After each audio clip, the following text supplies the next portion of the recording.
Random House Audio presents The Newlyweds by Nell Freudenberger. Read for you by Mozhan Marnò. In a courtyard, she is waiting, wearing a Dhaka sari, vermilion in her parting. Rabindranath Tagore, flute music. An arranged marriage. 1. She hadn't heard the mailman, but Amina decided to go out and check, just in case. If anyone saw her, they would know that there was someone in the house now during the day while George was at work. They would watch Amina hurrying coatless to the mailbox, still wearing her bedroom slippers, and would conclude that this was her home. She had come to stay. The mailbox was new. She had ordered it herself with George's credit card from mailboxes.com, and she had not chosen the cheapest one. George had said that they needed something sturdy, and so Amina had turned off the deshy part of her brain and ordered the heavy-duty rural model in glossy black for $90. She had not done the conversion into taka, and when it arrived, wrapped in plastic, surrounded by styrofoam chips, and carefully tucked into its corrugated cardboard box, a box that most Americans would simply throw away, but that Amina could not help storing in the basement, in a growing pile behind George's Bowflex, she had taken pleasure in its size and solidity. She showed George the detachable red flag that you could move up or down to indicate whether you had letters for collection. "That wasn't even in the picture," she told him. "It just came with it, free." The old mailbox had been bashed in by thugs. The first time had been right after Amina arrived from Bangladesh, one Thursday night in March. George had left for work on Friday morning, but he hadn't gotten even as far as his car when he came back through the kitchen door, uncharacteristically furious. "Goddamn thugs! Potheads! Smoking weed and destroying private property, and the police don't do a fucking thing." "Thugs are here? In Pittsford?" She couldn't understand it, and that made him angrier. "Thugs, vandals, hooligans, whatever you want to call them. Uneducated pieces of human garbage." Then he went down to the basement to get his tools, because you had to take the mailbox off its post and repair the damage right away. If the thugs saw that you hadn't fixed it, that was an invitation. The flag was still raised, and when she double-checked, sticking her hand all the way into its black depths, there was only the stack of bills George had left on his way to work. The thugs did not actually steal the mail, and so her green card, which was supposed to arrive this month, would have been safe even if she could have forgotten to check. Thugs had a different meaning in America, and that was why she'd been confused. George had been talking about kids, troublemakers from East Rochester High, while Amina had been thinking of dacoits, bandits who haunted the highways and made it unsafe to take the bus. She had lived in Rochester 6 months now, long enough to know that there were no bandits on Pittsford roads at night. American English was different from the language she'd learned at Maple Leaf International in Dhaka, but she was lucky because George corrected her and kept her from making embarrassing mistakes. Americans always went to the bathroom, never the loo. They did not live in flats or stow anything in the boot of the car, and under no circumstances did they ever pop outside to smoke a fag. Maple Leaf was where she first learned to use the computer, and the computer was how she met George, a 34-year-old SWM who was looking for a wife. George had explained to her that he had always wanted to get married.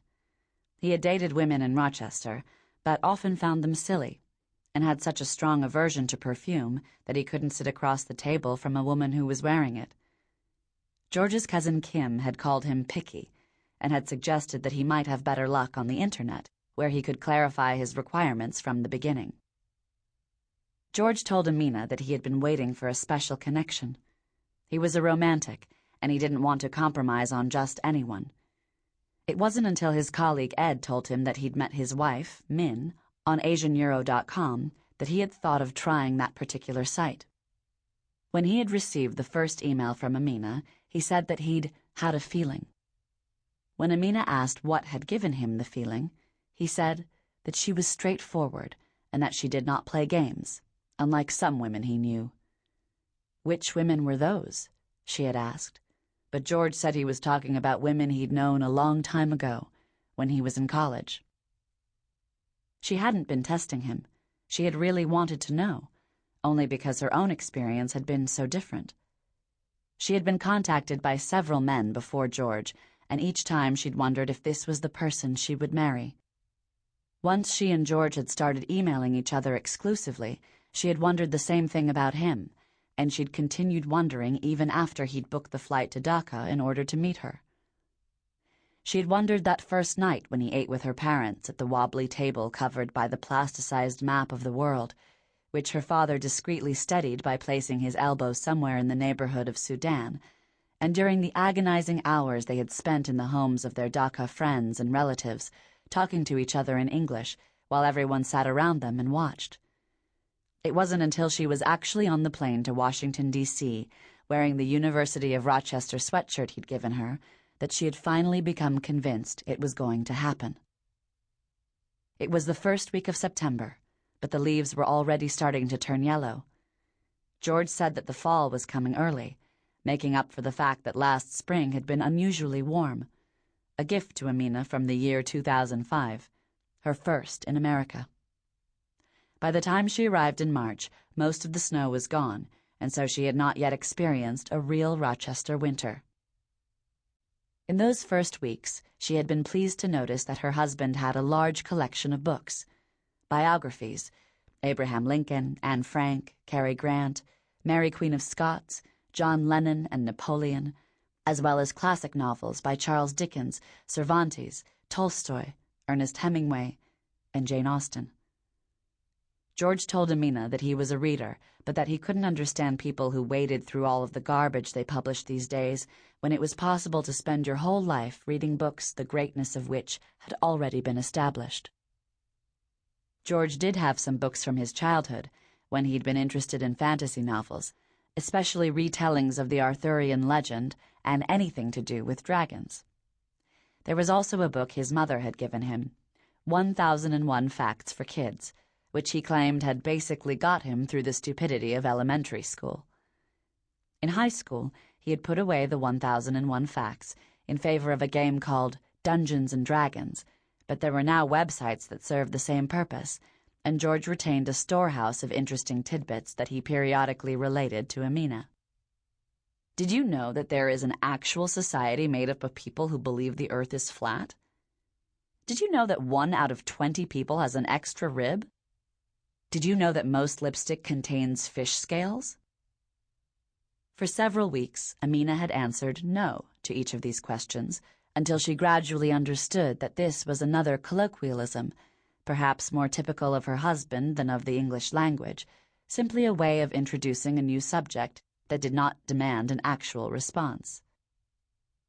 Did you know that 70% of men and 60% of women admit to having been unfaithful to their spouse, but that 80% of men say they would marry the same woman if they had the chance to live their lives over again? What do the women say? Amina had asked, but George's website hadn't cited that statistic. George had said that they could use the money he'd been saving for a rainy day for her to begin studying at Marnò Community College next year, and as soon as her green card arrived, Amina planned to start looking for a job. She wanted to contribute to the cost of her education, even if it was just a small amount. George supported the idea of her continuing her studies, but only once she had a specific goal in mind. It wasn't the degree that counted, but what you did with it. He believed that too many Americans wasted time and money on college simply for the sake of a fancy piece of paper. And so Amina told him that she'd always dreamed of becoming a real teacher. This was not untrue, in the sense that she had hoped her tutoring jobs at home might one day lead to a more sustained and distinguished kind of work. What she didn't mention to George was how important the U.S. college diploma would be to everyone she knew at home, a tangible symbol of what she had accomplished halfway across the world. She was standing at the sink, chopping eggplant for dinner, when she saw their neighbor, Annie Snyder, coming up Skytop Lane, pushing an infant in a stroller and talking to her little boy, Lawson, who was pedaling a low plastic bike. The garish colors and Sample complete. Ready to continue?